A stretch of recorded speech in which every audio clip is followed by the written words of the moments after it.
नमस्कार, KBC news के इस स्पेशल इंटरव्यू सेक्शन में आप सबों का स्वागत है। मैं हूं आपके साथ रवि झा। दर्शकों, आज हम आपसे मिलवाने जा रहे हैं या रूबरू करवाने जा रहे हैं कटिहार जिले के चिर परिचित समाजसेवी और व्यापार जगत में एक जाना पहचाना नाम अनिल चमरिया जी। नमस्कार रवि जी। कैसा चल रहा है कटिहार अभी? देखिए, कटिहार चल नहीं रहा है, कटिहार मेरे ख्याल से रेंग रहा है, क्योंकि चलने के लिए तो जो यातायात की सुविधा होती है कटिहार शहर में आप देख रहे हैं बिल्कुल नहीं है। 4 पहिया वाहन की तो बात छोड़ दीजिए, 2 पहिया वाहन चलने लायक भी अभी ये शहर नहीं रहा है। सड़कें तंग होती जा रही है, जबकि वाहनों की संख्या हजारों वाहन 2 पहिए और 4 पहिए महीने में आ रहे हैं। और मैं आपको अपना एग्जाम्पल देता हूँ कि आज के 5 साल पहले मुझे अपने घर जाने में मुश्किल से 5 से 7 मिनट लगते थे और अभी 20 से 40 मिनट तक लग जाते हैं। तो मैं समझता हूँ कि कटिहार चल नहीं रहा है और ये यातायात से संबंधित में बिंदु पर, क्योंकि स्थापना काल से कि अगर कटिहार जिले की स्थापना की बात करें और उस समय से जो लगा कि कटिहार में जरूरतें हैं, कितना विकास हो पाया है? आपने कटिहार को किस तरह जाना है? रवि जी, देखिए, मेरे को लगता है कि विकास की जो बयार है वो कटिहार को छू नहीं पाई, बगल वाले जिलों से होते हुए निकल गई। यहाँ का जो आप कटिहार के बासिंदे हैं, आप जानते हैं कि कटिहार उत्तर बिहार में एक इंडस्ट्रियल टाउन के रूप में जाना जाता था। जिला तो काफ़ी बाद में बना, लेकिन एक इंडस्ट्रियल टाउन के रूप में इसकी ख्याति पूरे भारत में थी। अगर पुराने दिनों को जो लोग याद करते हैं, बताते हैं कि बिहार ही नहीं, भारत की सबसे बड़ी चीनी मिलों में से एक चीनी मिल सेमापुर में हुआ करती थी। कटिहार में मैच फैक्ट्री हुआ करती थी, 2 बड़ी बड़ी जूट मिलें हुआ करती थी, 2 फ्लावर मिल्स होती थी। ये जो नाम अभी मैंने गिना है, इसके अलावा बकेट फैक्ट्री थी, नेल फैक्ट्री थी, पाइप फैक्ट्री थी। ये सारे उद्योग जो है बंद हो चुके हैं। तो पुराने समय में और आज के समय में कटिहार को अगर उस परिप्रेक्ष्य में देखते हैं तो कितना अंतर आ रहा है? देखिए, ऊपरी सतह पर तो लगता है जैसे कि कटिहार बढ़ रहा है, फल फूल रहा है, कटिहार का विकास हो रहा है। ऊपरी सतह से तो ये लगता है, लेकिन आप थोड़ी गहराई में जाएंगे तब आप पाएंगे कि कटिहार में कोई ऐसा विकास नहीं हुआ है जिस पर हम लोग अपने को गर्व महसूस कर सकें, बोल सकें कि हमारे कटिहार में ये है। ऐसा कोई भी औद्योगिक क्षेत्र में, मैंने आपको बताया ही, औद्योगिक नगरी के रूप में जाना जाता था हमारा। हाँ, औद्योगिक नगरी में जाना जाता था। बड़े बड़े कल कारखाने यहाँ हुआ करते थे, जब जो कि आज कोई भी वैसे बड़े कारखाने अब नहीं रहे। अब ये एक मात्र व्यापारिक नगरी रह गई है। हम लोग ये कह सकते हैं कि कपड़े की बिहार के 3 सबसे बड़ी मंडियों में कटिहार आता है। दवा क्षेत्र में देखें तो बिहार की 4 बड़ी बड़ी मंडियों में कटिहार का नाम आप गिन सकते हैं। लेकिन औद्योगिक नगरी के रूप में इसको पुराना गौरव दिलाने के लिए सरकार को इसमें एक उत्प्रेरक की भूमिका निभानी चाहिए। जैसे सरकार ने बहुत से शहर को, जैसे हम लोग देखिए किशनगंज को टी सिटी का दर्जा दिया गया है। आप इधर देखते हैं तो पूर्णिया को जूट सिटी का दिया गया है, भागलपुर को सिल्क सिटी का दर्जा दिया गया है। तो कटिहार के जो व्यापार यहाँ की रीढ़ हैं, जैसे कपड़ा, अगर यहाँ पर सरकार की ओर से टेक्सटाइल पार्क की यहाँ पर स्थापना की जाए, जिसमें लूम्स की स्थापना हो, कैलेंडरिंग का प्लांट सरकार की तरफ से हो, इंफ्रास्ट्रक्चर सरकार सिर्फ मुहैया कराए। और मैं ये नहीं कहता हूँ कि सरकार ही उसमें इंडस्ट्री लगा के चलाए, इंफ्रास्ट्रक्चर सरकार मुहैया कराए, लाइसेंस वगैरह लूम के जो होते हैं वो सब प्रोवाइड करे। तो जो आज इतनी बड़ी कपड़े की मंडी है कि यहाँ से दूर दूर तक कपड़े जाते हैं, लेकिन कपड़े आते कहाँ से हैं? कपड़े आते हैं राजस्थान से, कपड़े आते हैं सूरत से, कपड़े आते हैं महाराष्ट्र से, कपड़े आते हैं कलकत्ता से। हमारी खुद की तो मैन्युफैक्चरिंग का कपड़ा कोई यहाँ आता नहीं है। तो हम बाहर से हजारों किलोमीटर दूर से जो कपड़ा लाके बेचते हैं, तो उससे बेहतर है कि हम लोग यहाँ भी कपड़े का निर्माण करें, इंफ्रास्ट्रक्चर तैयार कर दिया जाए ताकि कारोबारी जो है आकर के अपना कारोबार, हाँ, सरकार उत्प्रेरक की भूमिका निभाए। बाकी यहाँ के व्यापारी सक्षम हैं, आगे से बढ़ बढ़ करके लोग यहाँ पर टेक्सटाइल में इंडस्ट्री लगाने के लिए तैयार हैं। इसी ढंग से जैसे हम लोग एग्रो सेक्टर में कटिहार सरप्लस डिस्ट्रिक्ट है। हम लोग जानते हैं कि यहाँ से आलू, यहाँ के आलू से जो है दूर आसनसोल और कलकत्ता के आसपास के सारे कोल्ड स्टोरेज भरे रहते हैं। मकई की रैक यहाँ से हरियाणा जाती है, जूट यहाँ से कलकत्ता जाता है, और गेहूँ, धान, इस सबों में हम लोग सरप्लस हैं। लेकिन विडंबना ये देखिए कि इसमें से किसी भी एग्रो प्रोडक्ट पर आधारित एक भी इंडस्ट्री यहाँ नहीं है। अगर आज मकई पर आधारित, जूट पर आधारित या पोटैटो पर आधारित, हाँ, मैं मखाना का चर्चा करना भूल गया। मखाना में हम लोग के यहाँ बहुत अच्छा क्वालिटी के मखाने यहाँ उत्पादित होते हैं। तो इन सबों पर आधारित उद्योगों की स्थापना की ज़रूरत है। और मैं पुनः कहना चाहूँगा कि मैं ये नहीं कह रहा हूँ कि बिहार सरकार या भारत सरकार इन कारखानों को लगाए, लेकिन सरकार इसके लिए आवश्यक जानकारी, आवश्यक फाइनेंस और सबसे बड़ी बात है कि आवश्यक ज़मीन जो कल कारखाने लगाने के लिए ज़रूरत होती है। तो इन सब के अगर सरकार इसमें पुनः कहूँगा उत्प्रेरक की भूमिका निभाए तो इन सब उद्योगों की यहाँ पर असीम संभावनाएं हैं। उद्योग में हम लोग मानते हैं कि या तो बाजार होना चाहिए या फिर वहाँ पर रॉ मटेरियल होना चाहिए। तो जैसे कि मैंने आपको अभी बताया कि कपड़े का बाजार है लेकिन रॉ मटेरियल नहीं है, तो ठीक है, बाजार है ना, बाजार है तो हम लोग यहाँ उद्योग लगा सकते हैं। एग्रो प्रोडक्ट्स में जो है बाजार यहाँ नहीं है लेकिन रॉ मटेरियल हमारे यहाँ एबंडेंट है, तो उस पर भी आधारित उद्योग यहाँ पर लग सकते हैं। दवा कारखाने यहाँ लग सकते हैं। जो कारखाने थे जैसे जूट मिल है वो भी बंद पड़े हुए हैं, तो इस ओर भी जो कदम बढ़ाया गया था वर्तमान जो है सांसद, पूर्व कई सारे MLA MP द्वारा, लेकिन अभी तक जो है सब ढाक के तीन पात, कहीं कुछ नहीं हो पाया है। देखिए, जहाँ तक मेरी जानकारी है भारत सरकार ने स्पष्ट निर्णय ले लिया है कि वो NGMC की जूट मिलों को वो चलाने नहीं जा रही है। ठीक है, हमारे राजनेता जनप्रतिनिधि प्रयास कर रहे हैं, अच्छी बात है, लेकिन मुझे व्यक्तिगत रूप से नहीं लगता है कि इन प्रयासों का कोई सकारात्मक परिणाम आने जा रहा है। तो उस चैप्टर को बड़ा निराशाजनक अध्याय मान के चलिए। मुझे तो इसमें कोई आशा की। इंफ्रास्ट्रक्चर की जहाँ तक बात करी आपने, तो यातायात और बिजली व्यवस्था जो है अब तो लग रहा है कि सुचारू रूप से है। तो और भी जो जैसे रॉ मटेरियल की बात कही आपने, एग्रो प्रोजेक्ट, तो वो सब सारा है अपने पास, लेकिन फिर जो है आगे उसमें आगे जैसे विद्युत की बात आपने जो ध्यान दिलाई, मैं आपकी बात से सहमत हूँ। विगत कुछ वर्षों में विद्युत में आशातीत सकारात्मक परिणाम मिले हैं। पहले हम लोग को 18 घंटे जो बिजली नहीं मिलती थी, अब हम लोग कह सकते हैं कि 18 घंटे बिजली मिल रही है। तो ये एक काफ़ी गुणात्मक सुधार इसमें हुआ है और इसका लाभ यहाँ के व्यापारियों को और जनता को मिल भी रहा है। लेकिन उद्योग के लिए एक रॉ मटेरियल और बाजार के अलावा एक और बहुत बड़ा साधन चाहिए, जिसे कहते हैं कि सुगम यातायात होना चाहिए। आज अगर हमें कटिहार के दक्षिणी क्षेत्र में व्यापार को फैलाना है तो जो आज आज़ादी के 60 सालों से ये मांग चली आ रही है कि मनिहारी से साहेबगंज गंगा पर पुल बनना चाहिए। कई बार घोषणाएं हुई, शिलान्यास के पत्थर भी लग गए, माननीय प्रधानमंत्री भी आकर के घोषणा कर गए, लेकिन वस्तुस्थिति तो आज भी यही है कि एक ईंटा का काम उसमें नहीं हुआ है। आज अगर ये पुल बन जाए तो निश्चित रूप से कटिहार के व्यवसाय, कटिहार के उद्योगों को बल। आखिर जूट मिल बंद होने का मुख्य कारण क्या, किसे मानते हैं, क्या कारक है? देखिए, जूट किसी भी उद्योग को चलाने के लिए एक तो फाइनेंस सफिशिएंट मात्रा में उपलब्ध होना चाहिए। आप अंडर वर्किंग कैपिटल लेकर के किसी भी उद्योग को चला नहीं सकते हैं। दूसरा बात है कि इंडस्ट्रियल रिलेशन जिसे कहते हैं कि मैनेजमेंट और मजदूरों में सौहार्द होना चाहिए, तभी कोई उद्योग सफलतापूर्वक चल सकता है। दुर्भाग्य से न तो यहाँ पर सफिशिएंट फंडिंग कभी भी जूट मिल की गई और न ही ये मजदूरों के साथ मैनेजमेंट का वैसा सौहार्दपूर्ण रहा। मजदूरों का हमेशा वेतन बाकी रहा, जो वेतन मिलता था उसके लिए मजदूरों की बराबर मांग होती थी, स्ट्राइक की जाती थी, मिल बंद होती थी, फिर चलती थी। तो कभी भी ऐसा मैनेजमेंट और मजदूरों के बीच तारतम्य नहीं बन पाया कि मिल सुचारू रूप से चल पाए।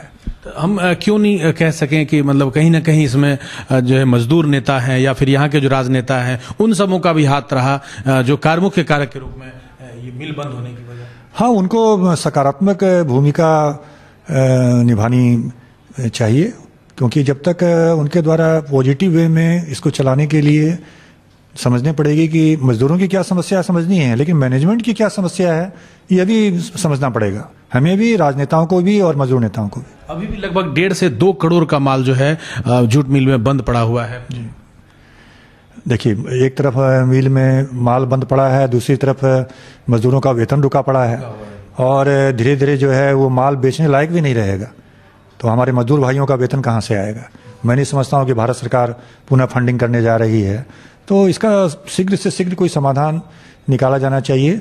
मिल चले या नहीं चले, लेकिन मजदूर भाइयों का जो वेतन बाकी है उसका तो अविलंब भुगतान होना चाहिए। आए दिन अगलगी की घटना जो है आम बात हो गई है, चाहे वो फ्लावर मिल हो, जूट मिल हो। खास करके हम जिस जूट मिल की बात कर रहे हैं उसमें तो आए दिन, हर साल जो है 1 बार या 2 बार में आग लग जाती है, कई सारे प्रोडक्ट जल गए हैं, बीच में मशीनें जल गई हैं। आप ठीक कह रहे हैं, जूट मिल की बात जो आप बता रहे हैं, अभी जैसा कि अभी 1 माह के अंदर में जो कटिहार फ्लावर मिल में जो आग लगी थी, मैं समझता हूँ कि कटिहार के इतिहास में वो सबसे बड़ी आग थी। अब क्या मानते हैं, मतलब क्या रीजन रहा होगा, जबकि कई वर्षों से बंद पड़ी हुई है? जैसा कि मैंने सुना कि उसमें मशीनें जो है स्क्रैप करने के लिए कटिंग की जा रही थी, हो सकता है कोई गैस कटर से कोई चिंगारी निकली हो, और चूंकि इस मिल में जितने भी फ्लोर थे वो आरसीसी के नहीं थे, वो लकड़ी के बने हुए थे, और लकड़ी आप समझ सकते हैं कि 60 साल से ज़्यादा पुरानी मिल, और जिसमें वो सागवान की लकड़ी के फ्लोर बने हुए थे, काफ़ी सूखी हुई लकड़ी थी, तो अगर चिंगारी पड़ी और उसको तुरंत उस पर ध्यान नहीं दिया गया तो हो सकता है शायद यही कारण रहा हो। लेकिन लेकिन ये जो भी अग्निकांड कटिहार में हाल के दिनों में हुए हैं वो सब हमें एक वार्निंग देते हैं, एक सबक सिखा रहे हैं कि हम लोग इस ढंग के अग्निकांडों से निपटने के लिए बिल्कुल भी तैयार नहीं। फ्लावर मिल वाले में भी बाहर से आज फायर ब्रिगेड बुलानी पड़ी, पूर्णिया से जो है फायर ब्रिगेड जी बुलानी पड़ी, पूरे रात भर जो है मशक्कत करनी पड़ी, उसके बावजूद भी दिन भर जी रात और दिन एक करना पड़ा उस आग को बुझाने। तो इस बारे में 2-3 बातें बोलना चाहूँगा कि शहर की पॉपुलेशन, शहर में इमारतों की संख्या और शहर में मल्टी स्टोरीड बिल्डिंग्स की संख्या काफ़ी बड़ी है। आज कटिहार में छतल्ले मकान सैकड़ों की संख्या में है, लेकिन जहाँ तक मेरी जानकारी है कि फायर ब्रिगेड की ऐसी कैपेसिटी नहीं है कि आज अगर छतल्ले में आग लग जाए तो उसको वहाँ तक पहुँचाने के लिए जो फायर ब्रिगेड में लंबी सीढ़ियाँ या हाउसिंग इक्विपमेंट होने चाहिए वो नहीं है। और इतने बड़े शहर में 2.5 दमकल है, मैं 2.5 इसलिए बोल रहा हूँ कि 2 बड़ी हैं, एक आधी साइज की है, तो ये बिल्कुल नाकाफ़ी है। दूसरी बात है कि हमारा कटिहार शहर बहुत ही घना शहर है। आप यहाँ के जो आप देखेंगे तो अगर हम लोग विनोदपुर से शुरू करते हैं, विनोदपुर रोड को लीजिए, उसके पैरेलल एमजी रोड को लीजिए, उसके पैरेलल आप राजेंद्र पथ को लीजिए, और इधर हम लोग जाते हैं तो आरके मिशन रोड को लीजिए और उधर मंगल बाजार को रोड लीजिए। ये हार्डली 1 से 1.5 किलोमीटर का रेडियस है, और सारा व्यापारिक केंद्र जो है इसी 1.5 किलोमीटर में है। काफ़ी हाउसिंग भी इसमें है, मकान एक दूसरे से सट के बने हुए हैं, कटरे एक दूसरे से सट के बने हुए हैं, एक कटरे में सैकड़ों की दुकानें हैं। अगर किसी एक कटरे में भी आग लग जाती है तो उस आग को काबू पाना बहुत ही मुश्किल हो जाएगा, बाजार के बाजार स्वाहा हो जाएंगे। हम लोग इधर आते हैं, आज फलपट्टी में देखिए फायर ब्रिगेड उसके अंदर जा भी नहीं सकती है। एक जाम की जो समस्या, स्टेट बैंक गली में आइए, उसके अंदर फायर ब्रिगेड नहीं जा सकती है, और बड़े बड़े अट्टालिकाएं बन रही है, तो इन सबों पर गंभीरता। हाँ, एक बात और ध्यान दिलाना चाहूँगा, मैं लगातार नागरिक सुरक्षा के चीफ वार्डन की हैसियत से मैंने हर फोरम पर इस बात को उठाया है कि अभी फायर ब्रिगेड जब आती है और उसकी टंकी खाली हो जाती है तो उसे फिर भरने के लिए बाहर जाना पड़ता है, कारीको से जाइए या रेलवे से लीजिए। तो मैंने कई बार इस बात को कहा है कि कोई भी नई बिल्डिंग का अगर नक्शा पास होता है तो उसमें अंडरग्राउंड रिजर्वायर होना चाहिए, उसमें फायर हाइड्रेंट्स की व्यवस्था होनी चाहिए, हर वार्ड में कम से कम एक फायर हाइड्रेंट्स होना चाहिए। मुझे अफसोस है कि ये सब हमारे शहर में जिसके हम बासिंदे हैं, जिस पर हम गर्व करना चाहते हैं, हमारे यहाँ ये कमियां हैं। हमको और आपको सबको मिल करके इनका सामना करना है, इन कमियों को दूर करना है। जैसा कि आपने कहा कि पॉपुलेशन धीरे धीरे जो है बढ़ रहा है, वर्तमान स्थिति जो कटिहार की आपने दिखाई है, दर्शाई है, उस की बात करें तो नहीं लग रहा है कि काफी संख्या में जो जाम की स्थिति बनी हुई है, जगह जगह जो है अवैध रूप से पार्किंग है, और प्रशासन द्वारा जो है उस पर अतिक्रमण हटाओ अभियान भी चलता है, फिर पुनः जस का तस हो जाता है। जी देखिए, आज हम जहाँ बैठे हैं ये राजेंद्र पथ पर स्थित है, और ये राजेंद्र पथ कटिहार की सबसे चौड़ी रोड है, 100 फुट से ज़्यादा चौड़ी रोड है। उसके बाद भी चलने के लिए हमारे नागरिकों को मुश्किल से 20 फीट मिलता है। सड़क के दोनों फ्लैंज पर हॉकर्स का, सब्जी वालों का अतिक्रमण है। हमारे अभी वर्तमान में जो एसपी हैं उनके आने के बाद में प्रयास करके बीच में कम से कम हॉकर्स का बैठना बंद किया गया है, दोनों फ्लैंज पर अभी भी बैठ रहे हैं। तो शहर का विकास की हम लोग बात करते हैं रवि जी, तो शहर का विकास के लिए शहर का ब्यूटिफिकेशन होना चाहिए। पूरे कटिहार शहर में मैं एकमात्र संभावना ब्यूटिफिकेशन की राजेंद्र पथ पर देखता हूं, चूंकि रोड काफ़ी चौड़ी है, इसका ब्यूटिफिकेशन किया जा सकता है। दोनों तरफ इसमें वृक्षारोपण करके, फुटपाथ बना करके, माने सौंदर्यीकरण एकमात्र अगर हो सकता है तो इसी रोड पर हो सकता है। कटिहार नगर निगम प्रशासन कितना लगता है कि अपने काम में बेहतर है या फेल? देखिए, मैं समझता हूं कि हमारे मेयर विजय सिंह जी के नेतृत्व में, वाइस चेयरमैन, वाइस मेयर मंजूर जी में, और जो अभी वर्तमान जो निगम परिषद है, तो इच्छा तो है लेकिन प्रयास भी करते हैं। लेकिन जमीन पर कितना सफलीभूत हो पाता है, सफल होता है, ये आकलन करना पड़ा होगा। हम लोग नगर निगम का सबसे बड़ा जी अनिल जी, हम अपना वोट जो है, महत्वपूर्ण जो वोट है वार्ड कमिश्नर को, चाहे फिर मेयर बनाने के लिए हो तो, या फिर विधायक को हो, कटिहार विधायक हो या अगर कोई MP MLA हो, तो उनको जो अपना सिर्फ इच्छा शक्ति के लिए ही नहीं दी जाती, बस वरन वो उनका फीडबैक भी मिलना चाहिए। जी, क्या लगता है कि उतना फीडबैक नहीं मिल पा रहा है? हाँ, तो एक कटिहार के विकास की बात करें, बढ़ते कटिहार की बात करें, स्वच्छ कटिहार की बात करें, तो और गंभीर प्रयासों की जरूरत है। और एक सुझाव भी मैं आपके चैनल के माध्यम से देना चाहूँगा कि ये जो कूड़ा दिन में उठाया जाता है, तो कूड़ा इतनी ज़्यादा सड़कें जाम रहती है कि ठीक से सड़कों की सफाई नहीं हो पाती, धुलाई का तो खैर प्रश्न ही नहीं है। तो ये काम मैंने देखा है अन्य शहरों में कि ये काम रात में होता है। अगर रात में सड़कों की सफाई हो, धुलाई हो, कचरा रात में उठ जाए, तो निश्चित रूप से शहर का सुबह सुबह सूर्योदय के बाद नक्शा बदला हुआ मिलेगा। एक जो नाले बन रहे हैं, सरफेस नाले बन रहे हैं, कई नाले मैंने देखा है कि सड़क के लेवल से ऊंचे बन जाते हैं, तो जिसके चलते नालों का पानी सड़क पर आता है। जरा सी बरसात के दिनों में तो विशेष करके बहुत ही ज्यादा बुरी स्थिति होती है, माने सड़क ही नाले बन जाते हैं जी। तो नालों का निर्माण सड़क से 6 इंच नीचे होना चाहिए, उसके ऊपर जो स्लैब लगे हैं सड़क के लेवल में आ जाएं, क्योंकि हमारी सड़कें चौड़ी नहीं हैं। शहर बढ़ गया लेकिन सड़कें और भी नैरो हो गई हैं, तो स्लैब इस ढंग के लगें कि सड़क के लेवल पर हैं। कुछ रोड्स पर इस ढंग का काम हुआ भी है, जिससे काफ़ी अच्छा परिणाम मिला है। नगर निगम में बहुत सारा फंडिंग आता है, कहीं उसका यूटिलाइज नहीं हो पा रहा है। क्या लगता है कि नगर निगम के पास कोई रोड मैप सही नहीं? देखिए, मास्टर प्लान जब भी बना है शहर का या निगम का, उसमें आम शहरियों को इन्वॉल्व नहीं किया जाता है। अगर आप शहर की इंटेलिजेंस से, कटिहार के प्रबुद्ध लोगों से, कटिहार के आम नागरिकों से, हर तबके के नागरिकों से आप बैठ के विचार विमर्श करेंगे, मंथन करेंगे, तो जो उससे उभर करके आएगा, उसका निचोड़ जो निकलेगा, सागर मंथन से अमृत निकला था। तो आप इस ढंग के सबका सहयोग लीजिए, आप सबसे विचार लीजिए, उसके बाद मास्टर प्लान बनाइए। अभी क्या है, ये मास्टर प्लान ऊपर से बनता है, बहुत सी चीज़ें उसमें जो नागरिकों को बनने के बाद में अगर लगता है कि ये गलती हो गई, परिणाम तो हम नागरिकों को भुगतना पड़ता है। कटिहार बस स्टैंड की बात करें, जो पुराना बस स्टैंड है उदामा रेखा में शिफ्ट कर किया गया है, कहाँ तक ये निर्णय सही था? आखिर आज भी स्थिति जस की तस बनी हुई है। देखिए, बस स्टैंड यहाँ से शिफ्ट होना चाहिए, इस बात का मैं शुरू से समर्थक रहा हूँ।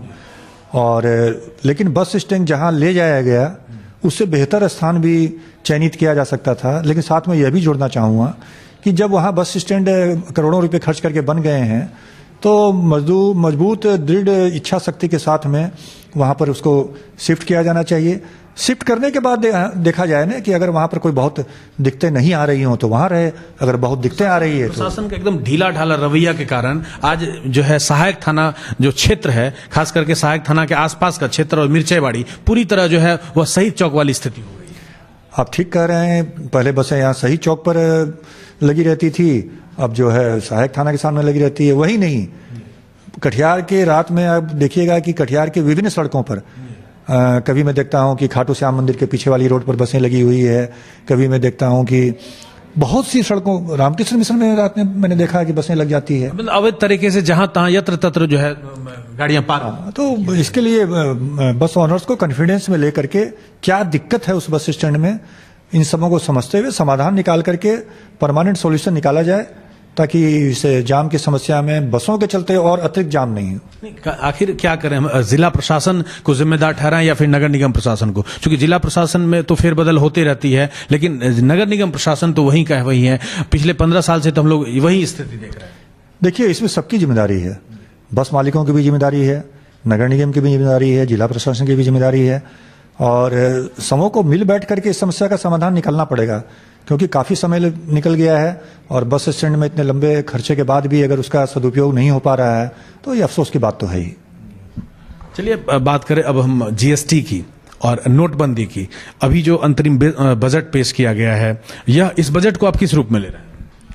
देखिए, पहली बात तो आपने जो अंतरिम बजट कहा, मुझे इस शब्द पर ही आपत्ति है। ये अंतरिम बजट नहीं होकर के चुनावी बजट है, ये वोट ऑन अकाउंट नहीं होकर के अकाउंट ऑन वोट है। सामने आने वाले चुनाव के मद्देनजर ये बजट बनाया गया है, और वैसे मुझे आपत्ति नहीं है अगर चुनावी बजट होने के चलते नागरिकों को सौगात मिल रही है। देखिए, व्यापारियों के लिए जब जीएसटी नहीं आया था तो उस समय बजट प्रपोजल्स बहुत इंपॉर्टेंट होते थे। हम लोग जब रेडियो था उस जमाने में भी रेडियो खोल करके बैठते थे कि बजट सुनना है कि हम जो चीज़ बनाते हैं या बेचते हैं उस पर क्या टैक्स होने जा रहा है, उस पर क्या एक्साइज ड्यूटी बढ़ने जा रही है, घटने जा रही है, कस्टम ड्यूटी क्या होने जा रही है। ये सारे उस समय आम बजट में होते थे। लेकिन जीएसटी होने के बाद में, जैसा कि आपने देखा होगा, पूरे बजट में कहीं भी जीएसटी के रेट का कहीं चर्चा नहीं है, क्योंकि जीएसटी काउंसिल इसकी बैठक करती है हर महीना, और रेट घटाना है, बढ़ाना है, ये एक लगातार प्रक्रिया है जो वहाँ से होती है। तो व्यापारियों के टैक्सेशन, जो ये सेल टैक्स पार्ट था या एक्साइज पार्ट था, ड्यूटी पार्ट था, वो टोटल वहाँ से हट गया। अब रह गया इनकम टैक्स पार्ट। तो इनकम टैक्स पार्ट जो है, अभी जो 5 लाख तक की छूट दी गई है, इसी बिंदु पर मैं थोड़ा सा और इसको एलोबरेट करके बोलना चाहूँगा। 2 चीज़ों को मिला के देखने की ज़रूरत है। जैसे किसानों को जो है 6,000 रुपया सालाना पेंशन दी गई है। आमतौर 12 करोड़ परिवारों को इससे लाभ मिलने की संभावना है। आमतौर पर हम लोग जोड़ते हैं तो एक किसान परिवार में 5 व्यक्तियों का परिवार मान सकते हैं। तो 60 करोड़ लोगों को आप 6,000 में बांटें तो 1,200 रुपये की पेंशन एक आदमी पर बनती है, यानी 3 रुपया 33 पैसा प्रतिदिन। तो मेरे को तो नहीं लगता ये 3 रुपया 33 पैसा में कोई कृषि का सुधार होने जा रहा है। तो ये एक सिंबॉलिक गेस्चर है, इससे कोई किसान की स्थिति, कोई इसमें परिवर्तन होने वाला है। जरूरत थी, जो 2014 के मैनिफेस्टो में सरकार ने कहा भी था कि किसानों को उनकी लागत का 1.5 गुना मूल्य उपलब्ध कराया जाएगा, लेकिन अफसोस है ये आज तक नहीं हो पाया है। तो जो सपोर्ट प्राइस घोषित भी होती है, वो किसानों को वो प्राइस भी नहीं मिल पाती है। जीएसटी, जैसे आपने कहा, कि क्या लगता है कि एक आनन फानन में लिया गया फैसला? रवि जी, मैं आपको बीच में रोक रहा हूँ। जो मैंने अभी आपको बताया कि ये 3 रुपये 33 पैसे या 6,000 रुपये या 1,200 रुपया प्रति व्यक्ति, अब इसकी कंपेयर कीजिए जो इस बजट में इनकम टैक्स में 5 लाख तक में छूट दी गई है 12,500 की। अब आप देखिए, जो एक आदमी 5 लाख कमाता है उसको सरकार 12,500 रुपये प्रति व्यक्ति की छूट दे रही है, और एक किसान को जो भूखा है, जो नंगा है, जो देश को अन्न उपलब्ध कराता है, उस भूखे किसान को आप 1,200 रुपये की छूट दे रहे हैं। तो प्रायोरिटी सरकार को देखनी पड़ेगी। अगर मेरा अन्नदाता सुसाइड कर रहा है, मेरा अन्नदाता खुश नहीं है, तो पहले आप उसको देखिए। मध्यम वर्ग को जो आप 12,000 की छूट दे रहे हैं, वो 12,000 की छूट के समकक्ष कम से कम किसान को भी दीजिए। किसानों के लिए और बेहतर प्लानिंग की आवश्यकता थी। अच्छा, बजट में एक पेंशन संगठित क्षेत्र के लिए दी गई है कि 3,000 रुपया, अगर आप 18 साल की उम्र में 55 रुपया प्रति माह देते हैं तो आपको 40 साल बाद 3,000 रुपये मिलेंगे। बताइए, 40 साल बाद 3,000 रुपया में एक कप चाय भी आ जाएगी? मुझे तो विश्वास नहीं है। What is this? जीएसटी जो फैसला लिया गया सरकार का, ये क्या लग रहा है? एक आनन फानन में लिया गया फैसला था जो समय समय पर जो है संशोधन करने की आवश्यकता पड़ जाती है। नहीं, देखिए, जीएसटी एक क्रांतिकारी फैसला था और ये बहुत आवश्यक था। ये यूपीए के ज़माने से बात चल रही थी, लेकिन इम्प्लीमेंट वो लोग नहीं कर पाए। अगर एनडीए ने इम्प्लीमेंट किया है तो व्यापारी वर्ग को इससे परेशानी हुई, कोई शक नहीं है, लेकिन ये सरकार रिस्पॉन्सिव भी थी। जब भी हम लोगों ने व्यापारियों की तरफ से मांग को उठाई, मैं खुद चैम्बर ऑफ कॉमर्स के डेलीगेशन के साथ हमारे उप मुख्यमंत्री उस समय सुशील मोदी जी उस समय भी थे, आज भी हैं, उनसे मिला और जो भी समस्याएं हम लोगों ने उनको बताई। 24 घंटे के अंदर समाधान हुआ।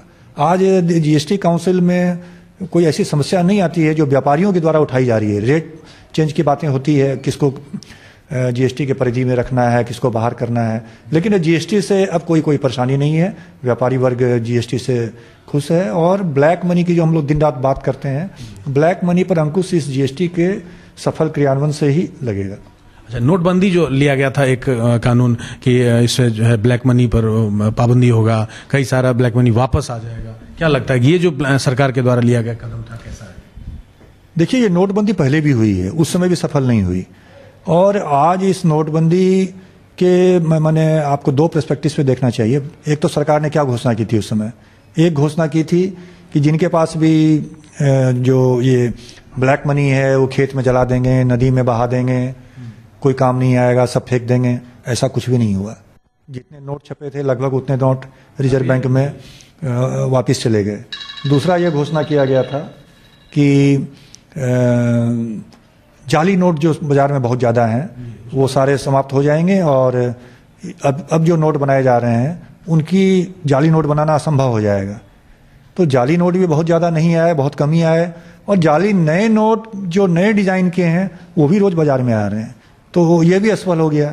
लेकिन इसका नोटबंदी का एक जो इनडायरेक्ट फ़ायदा ये हुआ कि जो हमारा टैक्स बेस है वो लगभग 100% या 80% बढ़ गया है। रेवेन्यू जो इनकम टैक्स का आ रहा है वो बहुत बढ़ गया, जिसका मैं ये अंदाज लगाता हूँ कि नोटबंदी के समय जिन लोगों ने भी नोट बैंक में जमा कर दिए, अब उसको वो अपने टैक्स के दायरे में ला करके उसको उन्होंने बुक्स ऑफ अकाउंट्स में उनको लाने के लिए बाध्य हो जाना पड़ा, जिसके चलते उन्हें टैक्स देना पड़ रहा है, जिसके चलते टैक्स बेस भी बढ़ा है और टैक्स रेवेन्यू भी बढ़ा है।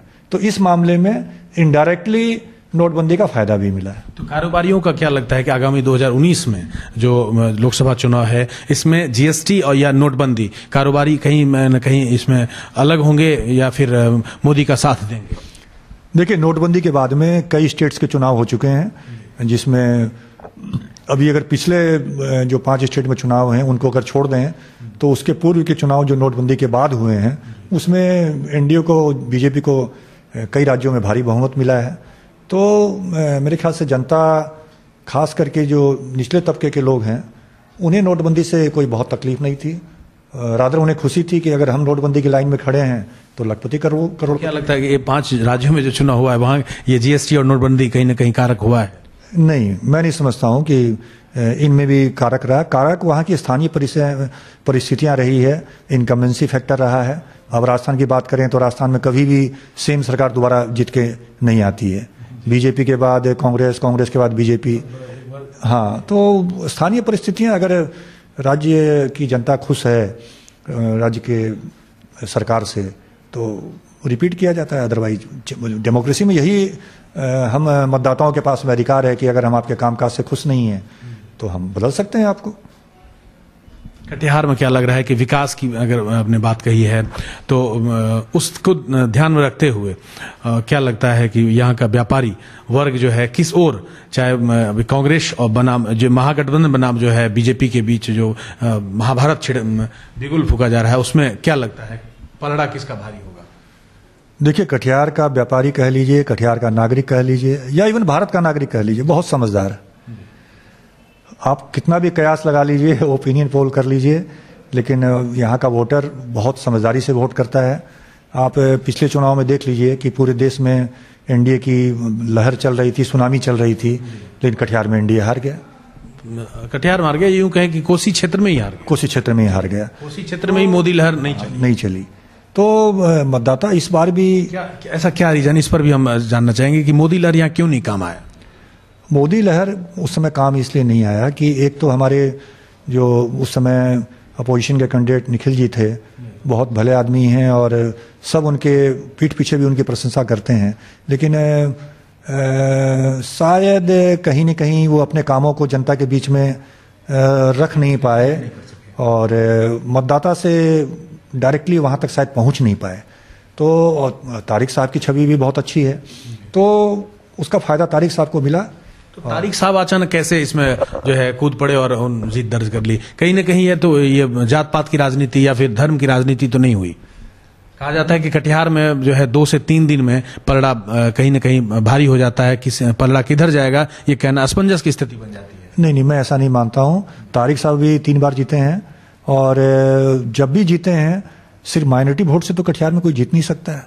उनको हिंदू वोट अच्छी खासी संख्या में मिलते हैं, और तारिक साहब की कोई सांप्रदायिक छवि भी नहीं है, इसलिए वो जीतते हैं। तो हिंदू वोटों का कहा जाता है कि तारिक अनवर बाहर के लोग हैं, और जब जो है उनको उन पर भी विश्वास, क्योंकि निखिल चौधरी के बाद फिर उन पर विश्वास किया गया, तो सिर्फ वो एक प्रेस को ब्रीफ करने वाले नेता बन के रह गए। सिर्फ आते हैं, 2 दिन खबरें छपती है, आने वाले हैं, यहाँ वहां जाने वाले हैं, फिर पुनः राजधानी पकड़ने वाले हैं।